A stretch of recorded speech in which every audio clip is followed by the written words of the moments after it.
కరీంనగర్ శివారులోని చింతకుంట మల్కాపూర్ గ్రామాలలో జర్నలిస్టులకి కేటాయించిన నివేశన స్థలాల్లో ఏర్పాటు చేసిన శ్మశాన వాటిక బోర్డుని తొలగించాలంటూ కరీంనగర్ జిల్లా టీయూడబ్ల్యూజే ఐజేయు నాయకులు కలెక్టర్ పమిలా సత్పతిని కలిశారు.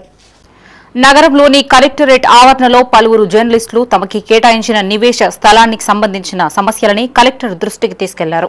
సానుకూలంగా స్పందించిన కలెక్టర్ ఆర్డీఓతో చర్చిస్తామని హామీనిచ్చారు.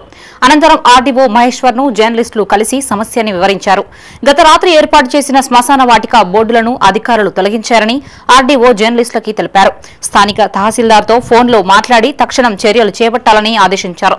రెవెన్యూ శాఖ తరపున బోర్డుల్ని ఏర్పాటు చేస్తామని జర్నలిస్టులకి హామీ ఇచ్చారు. ఈ కార్యక్రమంలో టీయూడబ్ల్యూజే ఏజేయు జిల్లా ప్రధాన కార్యదర్శి కోడయ్య చంద్రశేఖర్, కోశాధికారి గాజుల వెంకట్, ఉపాధ్యక్షులు గాండ్ల సంపత్, శైలేందర్, షుకూర్, ఈసీ మెంబర్ దాడి సంపత్, జన్నారం శ్రీనివాస్, యూనియన్ సీనియర్ నాయకులు జగన్, ఇతర ఫోటో వీడియో జర్నలిస్టులు, రిపోర్టర్లు పాల్గొన్నారు.